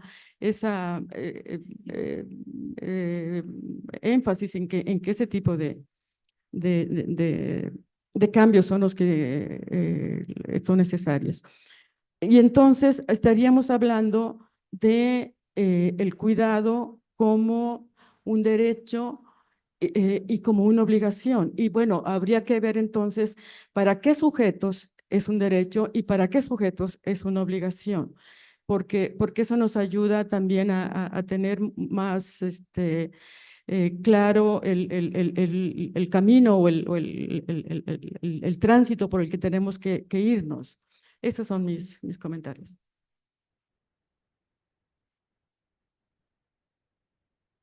Aquí tiene.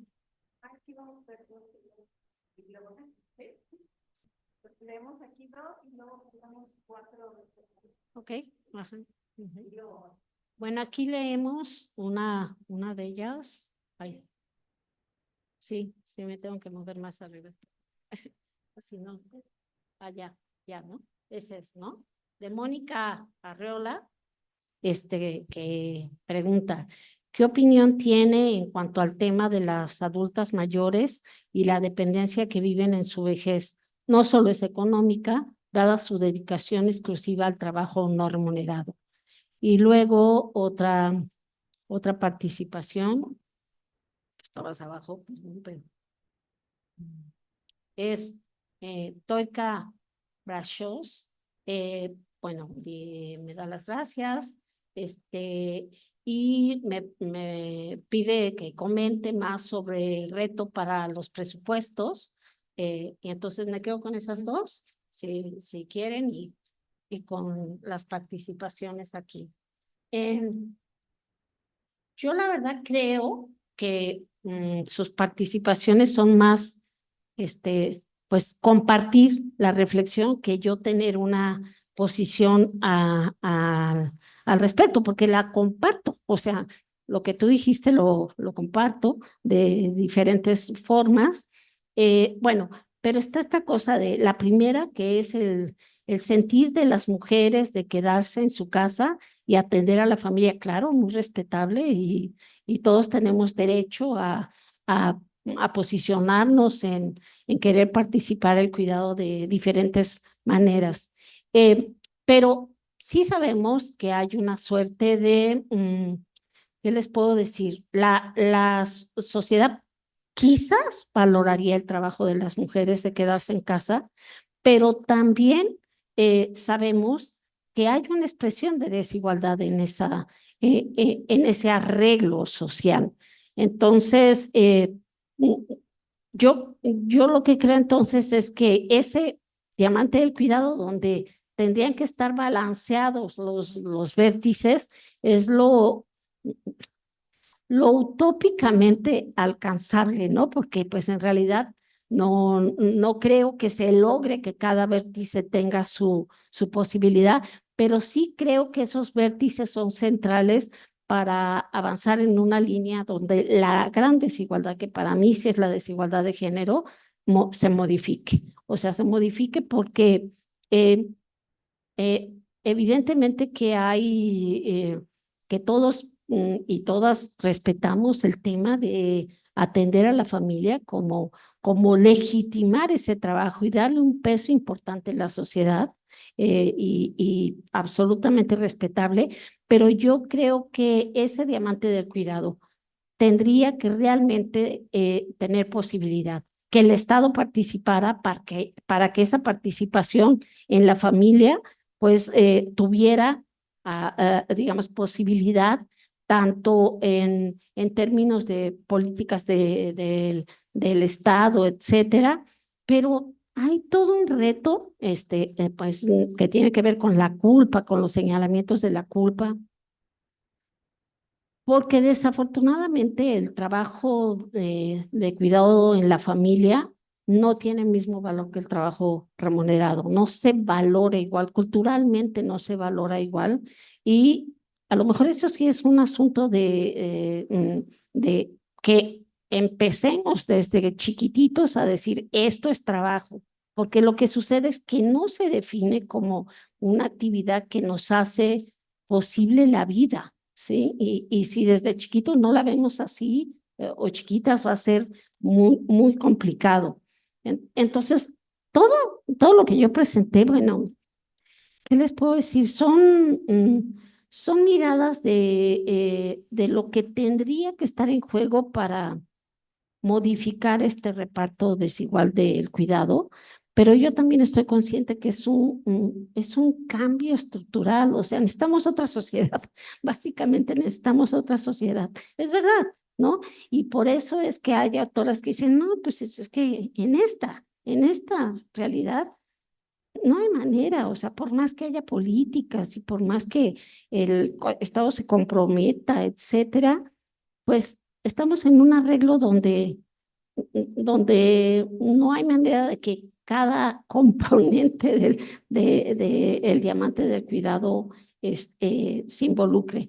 Fíjense que en una reunión que tuvimos hace poco en el colegio, ese diamante del cuidado que ven, la OIT ya dice, bueno, pues es que eso no es un diamante, ¿verdad? Lo vemos, es un bilrombo, pero en realidad si pensemos en el diamante, es más aristas, ¿no? Que involucran como combinaciones, o sea, si lo vemos así como... Entonces, todas esas aristas, pues no las mencioné, pero son lo que tendríamos que resolver para que realmente, pues ese reparto del cuidado fuera importante, ¿no? Sí, creo que mucho está en el discurso todavía, muy poco traducido en la política pública. Yo soy de la opinión de que sí es importante encaminarnos hacia el cuidado como un derecho. Esa es mi postura.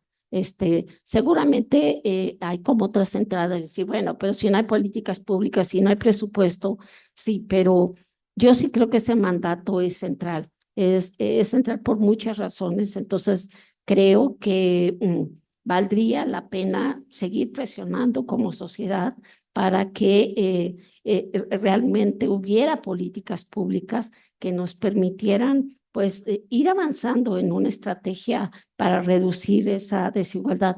No creo, yo les decía, no creo que a mí me toque ver grandes avances. La propia, tú nos decías, bueno, está ahí la ley, ¿no? La ley aquí, pero ¿y luego hacia dónde te vas? ¿Cómo te vas? ¿Qué presupuestos? Yo creo que es un avance tener una ley desde mi punto de vista, pero es necesaria la voluntad política y pues no sé, el balance de fuerzas puede ser muy desigual y sabemos que eso va cambiando a lo largo de de las legislaturas y se van poniendo intereses en otros rubros, ¿no? Entonces, pues, sin embargo, sí creo que es un tema que hay que seguir impulsando hacia que todos seamos corresponsables, o sea, la corresponsabilidad, eh, o sea, nos tenemos que encaminar a otro reparto del trabajo de cuidados. Y sí, en realidad sí creo que, pues, nosotros tenemos una constitución envidiable para muchos otros países, ¿no? La verdad, nuestra constitución, en algunos contextos, pues, están ahí nuestros derechos señalados. Y bueno, y como bien les decía Maru, pues, eso es muchas veces letra muerta, ¿no?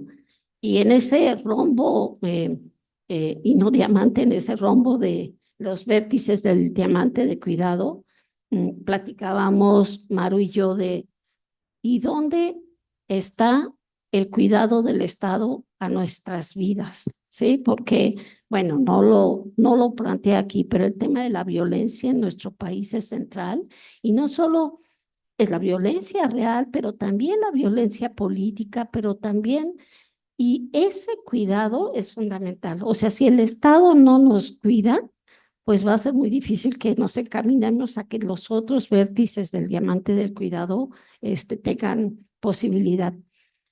Yo pienso que me voy a morir luchando porque el cuidado esté fundamentado como el derecho, porque nos encaminamos a proponer acciones que responsabilicen al mercado. Es que el mercado no le importa cómo nos repartimos el cuidado, y tan no le importa que las condiciones en el mercado de trabajo están muy alejadas de la posibilidad de que podamos tener otro tipo de organización social. Entonces, son muchísimos los retos, pero yo creo que es un tema que hay que movilizar.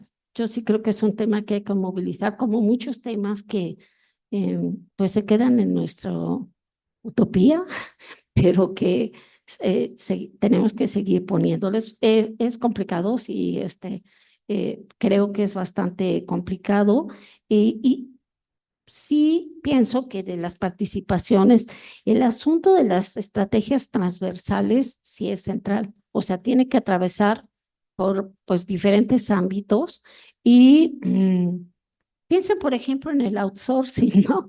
O sea, ¿nos cuida o no nos cuida el Estado con, bueno, pues hay una discusión del outsourcing, pero trabajadores que no tienen ningún derecho a nada como prestaciones y es parte de nuestro mercado de trabajo que cada vez es más real y que además se vende como si nos estuvieran haciendo un regalo y por eso yo sí siento que la iniciativa privada tiene que ser presionada para modificar esa visión de si nos están haciendo favor de generar empleos por medio del outsourcing, ¿no? La cuestión de la vejez, ¿no? ¿Qué opinión tiene, me dicen, en cuanto al tema de las adultas mayores y la dependencia que viven? Pues sí, es que imagínense toda la vida ser parte de la sostenibilidad de la vida de la familia y llegar al final sin un ingreso que la sostenga y depender de los ingresos de otros integrantes de la familia para tener una vida digna en la vejez.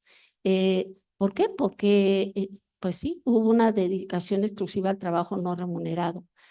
Por eso también atraviesa porque el Estado busque mecanismos para realmente política social para que estas mujeres no queden, pues, básicamente desprotegidas en la vejez. Y o sea, el reto es que, pues, somos una sociedad que no nos cuidamos, más que nos cuidemos y que tenemos que seguir presionando para visibilizar a quien sí cuida y movernos hacia una lucha que tenga que ver con organizarnos, organizar al Estado, a la comunidad misma en otra dirección. Si nos hacemos cómplices porque nos conviene una organización del cuidado como la que existe, pues va a ser mucho más complicado resolver pues las condiciones de precariedad de una parte importante de la población.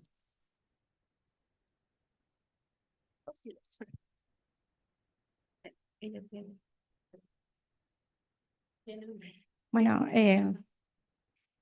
gracias, Edith. Siempre estoy emocionada, Kevin, qué gusto verte. Sobre todo, gracias por tu generosidad y por esta capacidad de síntesis para situar el debate sobre los cuidados. Ahora que te escuchaba, claramente hay varias aristas, ¿no?, que toca el problema de los cuidados. Y yo recordaba entonces esto que comentaste tú y Maru, ¿no?, sobre el cuidado de las mascotas o de los animales, porque recordaba en algún momento que Luz Galindo, ¿no?, hablaba sobre el cuidado interespecie y para sacar, ¿no?, o dejar de lado esta mirada más antropocéntrica. Y eso me recordó un poco a una anécdota, voy a decir un poco pequeña, pero es que el hecho de tener como animales en los hogares, creo que también atraviesa otras variables, ¿no? Porque el hecho de que si son mascotas, si son miembros de la familia o no lo son, también nos llevaría a situarnos como en la categoría de clase, ¿no? Y cómo es que las personas están concibiendo a esos animales, válgase la redundancia. Y sobre todo, pues dotar también de cierta agencia a las personas que están cuidando, ¿no?, de esos otros seres. Y me parece aquí entonces que la demografía también se articula muy bien con la antropología, ¿no? En el sentido de que nos muestra como nos da esa posibilidad de comprender, ¿no?, como estas narrativas de las personas, de saber, ¿no?, sus trayectorias vitales, quién cuida, cómo cuida, en qué condiciones cuida, ¿no?, y cómo se moviliza el cuidado. Entonces, me parece que la conjunción de estos esfuerzos puede llevar también a la práctica de visibilizar los estereotipos que hay sobre el cuidado, ¿no? Y que puede entonces problematizarse sobre cuáles son estas desigualdades de género que siguen reproduciendo ciertos patrones, ¿no?, en cuanto a la desigualdad entre, sobre todo, hombres y mujeres. Y bueno, serían como mis comentarios.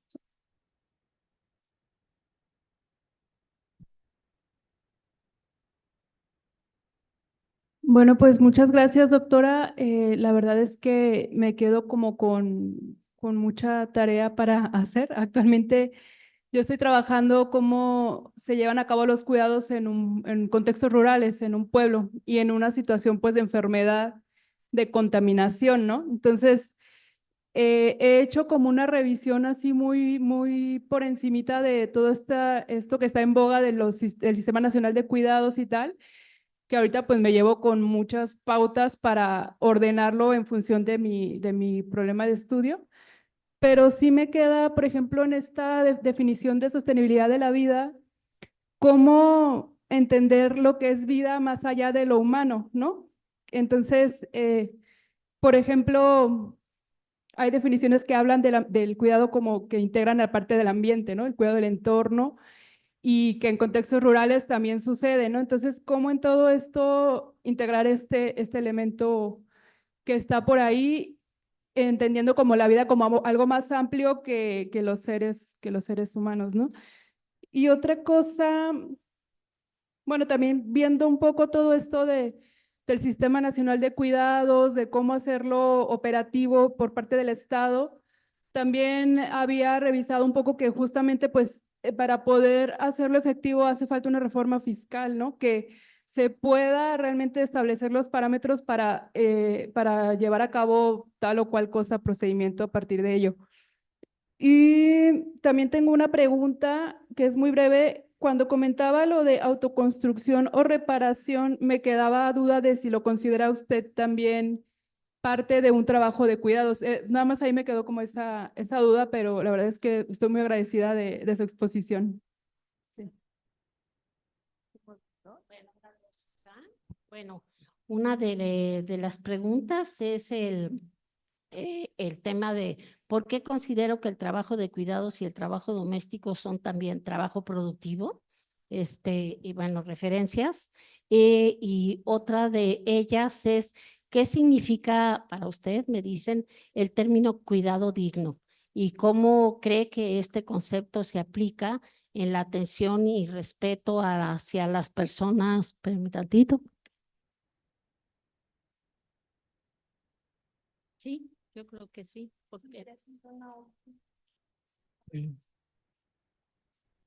A ver, entonces, hacia las personas, cuidado digno, hacia las personas que reciben cuidado. Voy a acabar con las dos últimas que tenemos aquí. Se habla de desigualdades de género. ¿Qué pasa cuando se intersectan así? La clase social y la pertenencia étnica en el tema. Sí, sí es cierto. Ahora les digo mi mirada al respecto. Y luego Laura Muñoz evalúa Ciudad de México. Hola, Laura. Dice que es importante trabajar en un sistema público de cuidado, tanto para desfamiliarizar, que ese es el gran asunto, y desfeminizar los trabajos de cuidado. O sea, el que le toque a la familia el cuidado es pues el primer reto a resolver. Y sí, pues Laura, claro que sí. Bueno, voy a tratar de contestar para ya hacer el cierre. Bueno, las dos exposiciones de aquí trataron aspectos o las dos preguntas, comentarios, trataron aspectos que efectivamente no traté yo, pero que amplían el tema del concepto cuidados, como el de cuidados interespecie, que sí, o sea, Luz está en eso pues como muy en la lucha de que nos movamos y sí, que veamos el cuidado más allá de una mirada antropocéntrica, ¿no? Y por el otro lado, creo que el tema, bueno, el tema de cómo cuidamos en diferentes contextos, ¿no? Cuando hablamos del cuidado, yo creo, porque soy urbana, lo meto mucho en la parte urbana, ¿no? Pero bueno, ¿cómo en los contextos rurales se cuida la milpa? O sea, ¿qué papel tiene la milpa en algunos contextos? Incluso los animales que participan en ese tipo de tareas. Es otra entrada y no son preguntas que...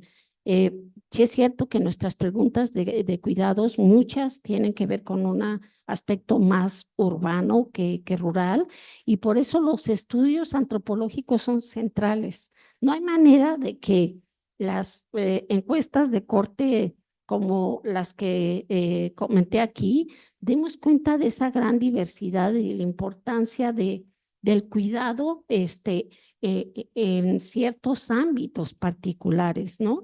Y sobre todo porque sí es cierto, la vida va más allá del humano, por supuesto que sí.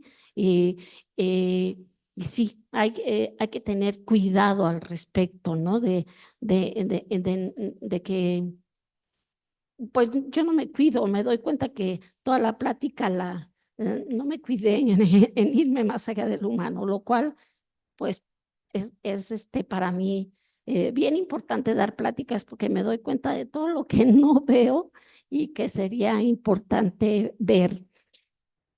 Sí, es cierto. La reforma fiscal es necesaria. O sea, la mayor parte de los estudios señalan que no hay manera de tener un sistema de cuidados si no hacemos una reforma fiscal. Hay propuestas de cómo hacer esa reforma fiscal.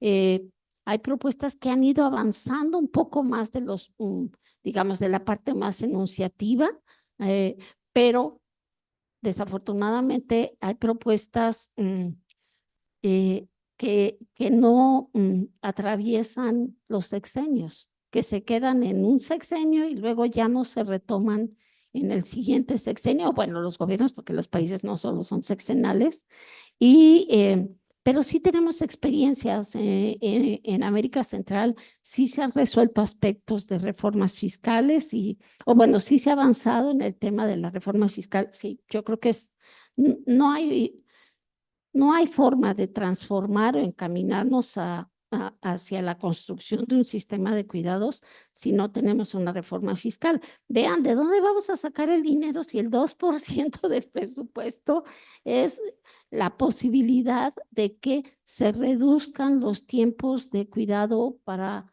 las mujeres? O sea, no tenemos dinero. Y la reforma fiscal es uno de los grandes temas. Bueno, no sé si contesté todo, pero ¿perdón? Tienes razón. Bueno, fíjate que la autoconstrucción entró ya en muchas encuestas de uso del tiempo, entró y fue un tema muy mexicano, que entrara como un rubro importante, fue porque también se decía, ese trabajo que realizan la mayor parte es los hombres, pues es un trabajo de cuidado en el sentido de construir la casa donde van a vivir las personas y no lo vemos a veces.